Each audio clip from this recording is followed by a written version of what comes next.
keeping up with the Dune frenzy on this channel, this video is all about major Dune characters who never appeared in the movies but absolutely deserve to. We all know that the Dune universe is vast and filled with people of all kinds. Inevitably, many of them play an important role in the politics of the Imperium. However, the complexity that is present in Frank Herbert's novels is tough to replicate on screen for viewers. Thus, these rather important and interesting characters have often been passed up in favor of others, at least as far as the movies are concerned. Many of them might be welcome additions, and we might even get to see some of them in the upcoming Dune film, so keep watching. Before we get into our explanation, we have a very small request. If you like our content, please support us by subscribing to our channel. This is a small click for you, but for us, it means a lot. Thank you. Let's begin. One by one. Let's fight like demons. Daniel and Marty. Starting off with a couple of lesser-known characters, we have Daniel and Marty. Frank Herbert created these Dune world characters in his chapter house Dune, published in 1985. These enigmatic watchers with cutting-edge technological abilities were mentioned for the first time in that novel, and they seemed to be Tleilaxu face dancers at the time. Until Frank's son, Brian Herbert, and novelist Kevin J. Anderson produced two prequels to the original trilogy, Hunters of Dune and Sandworms of Dune, Herbert's 1986 passing left fans with a major cliffhanger for 20 years. The prequels reintroduced Daniel and Marty and brought light to Brian Herbert and Anderson's perception of the character's actual nature, which was based on notes that Frank Herbert left behind for his own seventh novel in the Dune series. Marty and Daniel were revealed to be incarnations of the antiquated artificial intelligence Erasmus and Omnius in the later Dune sequels. Given that his last novel suggests that they are advanced Tleilaxu creations, it is unknown if Frank Herbert ever envisioned this himself. Further, Frank Herbert's Daniel and Marty may serve as a metaphor for how Brian Herbert and Beverly Herbert have been following the developments in the Dune universe, according to Brian Herbert. Many fans have also speculated that if Frank Herbert was alive, he would have written them in major antagonistic roles, likely as the leaders of an army of mind-draining shapeshifters. It would definitely be interesting to see these two characters brought to life in the movies, especially since they enjoy a fair bit of the limelight in the later novels. Farad'n. Farad'n is a character that is well known by all those who are fans of Dune. In fact, while this character hasn't appeared in any Dune movie yet, he did appear in the Sci-Fi Channel miniseries Children of Dune, where the character was played by actor Jonathan Brune. Farad'n, who appears in Children of Dune, is the grandson and legitimate heir of Shaddam Corrino IV, the ousted 81st Padishah Emperor. His dead father, Dalek, is said to have been linked to Count Hasimir Fenring, a close companion of Shaddam since childhood. His mother is Shaddam's third daughter, Princess Wencesia. Farad'n himself was best known for serving as the official scribe of the Atreides Empire and the sole concubine to Padishah Empress Ghanima Atreides. He was also known by his pen name Hark al-Ada. Now, this character is important because of the role that he had in the Imperium. He was brought up on Seleucia Secundus, the disgraced house's realm. His controlling and ambitious mother put a lot of pressure on him to succeed because she wanted to use her gifted son to retake the Golden Lion throne. Despite his propensity for bookishness and philosophical reflection, Farad'n's upbringing included training in Sardaukar ways, and the Sardaukar thought that Farad'n would be the one who would bring them back to power. Farad'n actually preferred to focus on his own interests and activities for the majority of his adolescence and early adulthood. He studied philosophy as well as law and politics. The Lady Jessica also taught him the Bene Gesserit methods as part of his training. Nevertheless, despite his mother's best attempts, Farad'n lacked his mother's intrinsic ambition, vindictiveness, and desire for retribution. He didn't want to carry out her political intentions, so he had her exiled to a remote part of Seleucia Secundus. Farad'n consequently discovered himself to be an essential component of Leto II's Golden Path as a result of the Lady Jessica's teachings in the Bene Gesserit methods. He was chosen to be Ghanima Atreides' sole concubine in order to combine both aristocratic families for the benefit of future generations and to ensure the Sardaukar's continued allegiance to House Corrino. It would definitely be interesting to see his character brought to life and given screen time, especially because he is a king that could have been. Count Fenring. One of the main minds behind some of the major political machinations in Dune during the life of Duke Leto Atreides is Count Fenring, a political mastermind. His schemes are famous far and wide, not only in the Imperium but amongst fans as well. Emperor Shaddam IV had Count Hasimir Fenring, a member of the House of Fenring, as a close and dependable advisor for the entirety of his rule. They were practically brothers because they grew up together. Hasimir also played a key role in ensuring that Emperor Shaddam IV could ascend to the Golden Lion throne. With Fenring's help, Shaddam was able to murder his older brother Fafnir, but the Golden Lion throne continued to seem far away, and Shaddam began to lose faith. Fenring, who didn't want to see his pal downhearted, came up with a solution that involved the Bene Tleilax and a whole lot of deception. Interestingly, Fenring himself was a Kwisatz Haderach candidate and a member of the Bene Gesserit breeding program. However, because he was a eunuch, he was dismissed from consideration. Despite this, he honed his skills and was an excellent assassin. Count Hasimir Fenring benefited greatly from enormous power, influence, and position under Shaddam's rule. In fact, he had a reputation for being the only one to vehemently defend viewpoints in front of the Emperor, even when the Emperor disagreed. The Emperor's choice to wed his wife, Anirul Sado Tonkin, was one of many that were influenced by Fenring. However, he fell out of favor when Paul Atreides took over the Golden Lion throne. Hasimir was banished to Seleucia Secundus, where he briefly lived with his wife, Margot Fenring. After the birth of Marie Fenring, his adopted daughter who was conceived by the late Feyd-Rautha Harkonnen, he and his wife relocated to Tleilax. Later, he was also involved in an assassination attempt on Paul when his daughter, Marie, attempted to kill the Muad'Dib. He also tried to injure Paul, but they were caught, and Paul was saved. The assassination attempt resulted in Hasimir and Margot's permanent exile to Seleucia Secundus, and they were chastised by the Emperor and the nobles. Fenring and his wife Margot were completely ignored in the 1984 David Lynch film Dune. Since the pair played a significant part in the political intrigue on Dune, many people thought that this was a serious injustice. However, he had a supporting role in the 2000 miniseries Dune, which was portrayed by Miroslav Taborsk. In this movie, he acted more as the Emperor's advisor and frequently appeared alongside Baron Harkonnen. It will definitely be interesting to see Count Hasimir Fenring be brought to life in the upcoming Dune movie, especially because rumors are already flying about how Tim Blake Nelson is playing the role in Part 2. We'll just have to wait and find out for ourselves.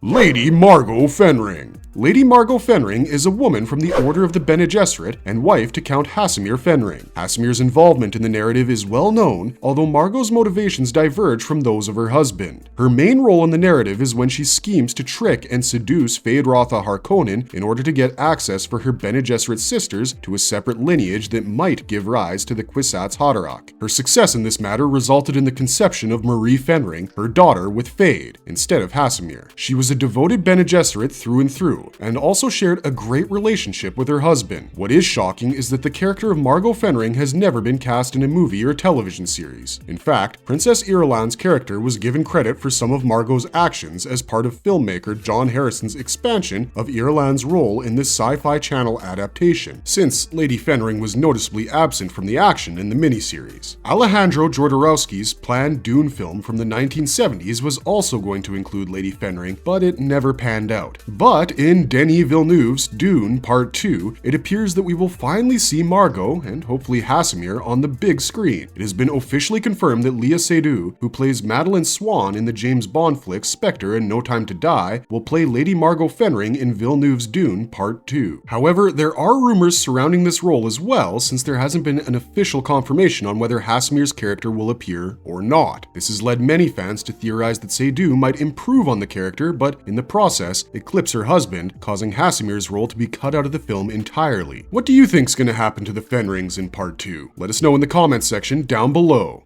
Miles Teg. Supreme Bashar Miles Teg was a respected Mentat and military leader among the Bene Gesserit. Miles Teg was a byproduct of the Bene Gesserit breeding program, descended from the House Atreides genes, and lived about 1500 years after the tyrant god emperor Leto II had passed away. He was born on Lernaeus, was the oldest son of Loshi Teg and Lady Janet Roxborough, and from an early age was trained to serve the Bene Gesserit. As a result, Miles Teg was regarded as a superb example of pure breeding, and it was claimed that he almost precisely resembled Leto Atreides I, with one notable difference of being a little taller. Teg, who was skilled in both Mentat and Bene Gesserit ways, was a strong military leader for the Sisterhood. Teg spent his whole career leading the military forces of the Bene Gesserit as their supreme Bashar. He had gained a reputation for being a superior commander who could persuade foes who would otherwise be unwilling to make peace. Miles Teg ended up returning to his native planet of Lernaeus after a very successful career. A Duncan I Idaho Gola for the Bene Gesserit required training, as well as the activation of its latent memories and personality. Thus, sometime after his retirement from service, Miles Tegg was summoned back to active duty. Since the original Duncan Idaho had kept a close relationship with the Duke, the Sisterhood thought Tegg's superior skills and likeness to Leto Atreides I would help in this situation. Unfortunately, tragedy struck, and forces from the Tleilaxu made an attempt to seize Tegg and Duncan after Tegg had succeeded in restoring Duncan's memory. While Tegg assisted Duncan and Lucilla in escaping the attack with a number of deft, unexpected, and clever military strategies, he was apprehended. Tegg was then subjected to brutal T-probe torture during interrogation. Tegg's clairvoyant powers, as well as his tremendously heightened physical and cerebral abilities, were all brought on by the extreme pain he endured during his torture, and they all helped him defeat his interrogators and survive. Tegg subsequently collected a sizable group of retired Gamu military personnel who had served under him after making his escape. Then he traveled to Arrakis and set up a distraction there so that Duncan and Reverend Mother Lucilla could flee. The Bene Gesserit and Honored Matre's soldiers engaged in a major fight during this diversion, which ultimately resulted in Tegg's death. He was, however, later brought back to life as a Gola. Thus, many fans believe that due to his major role in Heretics of Dune and Chapter House Dune, Miles Tegg deserves some screen time. What do you think?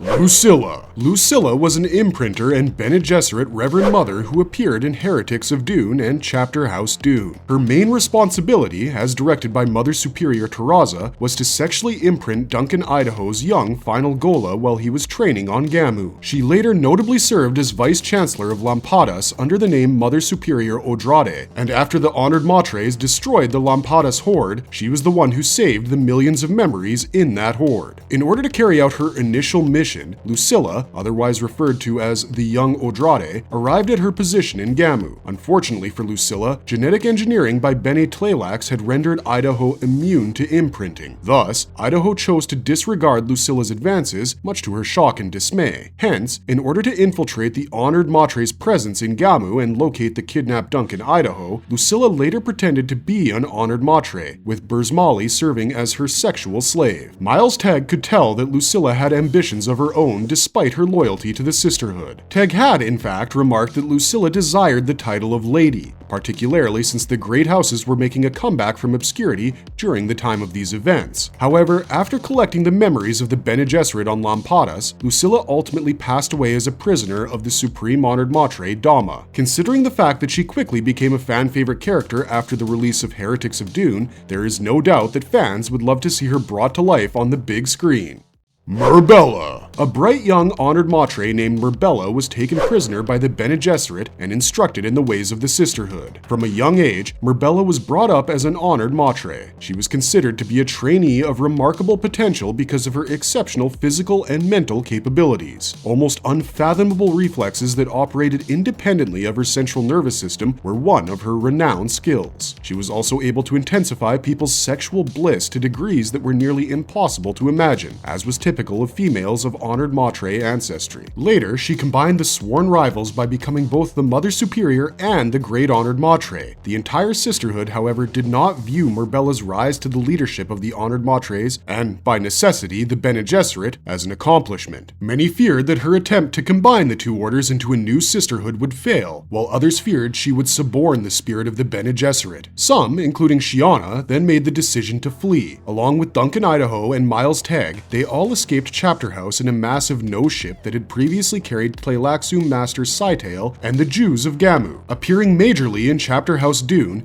Murbella is an important character, especially from the point of view of the politics of the Imperium. Scytale. One of the most talked about Dune characters, Scytale is a prominent Tleilaxu face dancer. Face dancers are a subset of the Tleilaxu people who hailed from a planet called Tleilax and are best known for their ability to morph into other people and completely overtake their lives, making them brilliant spies and infiltrators. Scytale was born as a Tleilaxu face dancer in the latter years of the Carino Empire. The Tleilaxu, a cunning and devious race, actively participated in the plot to topple the royal family through Scytale by giving Hate, the Gola of Duncan Idaho, to the Muad'Dib, Paul Atreides, at the end of Muad'Dib's jihad. They secretly hoped to use Hate, the Gola, to finally figure out how to restore a Gola's memories rather than using him to kill Paul. Scytale was sent to Wallach 9 first immersed in the scheme as the Tleilaxu emissary. He then traveled to Arrakis, the imperial capital, where he murdered Lichna, Lichna's neighbor Farok, and Farok's blind son. Then, in typical face dancer style, he assumed Lichna's identity and appeared before Emperor Muad'Dib as her. He even tried to kill Paul, but all he managed to do was blind him. However, by making Hayt try and fail to kill Paul, he was most instrumental in reviving Hayt's memories as Duncan Idaho. When Chani Kynes passed away while giving birth to the twins Leto Atreides II and Ganima Atreides, Scytale revealed to Paul that this had been the intended outcome all along. Scytale then threatened to kill the infants unless Paul struck a deal with the Tleilaxu in which he gave them access to Chani's flesh, which they could use to make and awaken a Gola in exchange for control of the Atreides Empire. But despite being blind, Paul used his little child to help him slay Scytale. However, even after Scytale's physical body died, his story did not. He was reborn once again as a Gola, like some others on this list, and was involved in the events of Heretics of Dune and Chapter House Dune. Further, Tim Blake Nelson, an undisclosed cast member of Dune Part 2, has generated a lot of attention. Although his casting has been made public, it is yet unknown what part he'll play in the future film. If Tim Blake Nelson is not playing Count Fenring, there is a likelihood that he might be playing the notorious face dancer Scytale, according to rumors. If Scytale appears in Dune Part 2, the planned trilogy of films, 2 for the first novel and 1 for Messiah, might actually come to pass. This seems to be the right course of action given that Denis Villeneuve has stated his ambition to create a trilogy of films. In addition, it appears that Part 2 will make some reference to Duncan Idaho's reappearance as the Gola Hayt, considering how significant it is to Dune Messiah and the rest of the original book series. Jason Momoa's character, Duncan Idaho, will return if that happens, and it is impossible to achieve that without Scytale and the Bene Tleilax. In fact, Scytale's encounters with Paul are an integral part of the story, so fingers crossed that we will finally be able to see Scytale brought to life on the big screen later this year. Tile with Waff. Last but not least, we have Tile with Waff. It is in the Heretics of Dune novel that Tile with Waff, a Tleilaxu master or Mahai and Mashik, is prominently mentioned. Most importantly, he served as the head of the ruling council during the Honored Matre's return. As a result, he had considerable influence on how the Bene Tleilax was led. Due to numerous Gola replacements, Waff had lived for millennia, like the majority of Mashiks. An unknown number of years passed while Waff oversaw the Tleilaxu's covert religious plan for dominance. Notably, Waff observed a threat to his own dominance and the larger Tleilaxu civilization following the return of the Honored Matres. He therefore aligned himself with the Bene Gesserit, believing them to be the true believers of the Zen Sunni faith. However, his efforts were eventually in vain, and with the destruction of Arrakis, the Honored Matres nearly completely wiped out the Tleilaxu, including Waff. These characters are only a handful of the colorful ensemble of people that we get to see and read about all throughout the various Dune novels.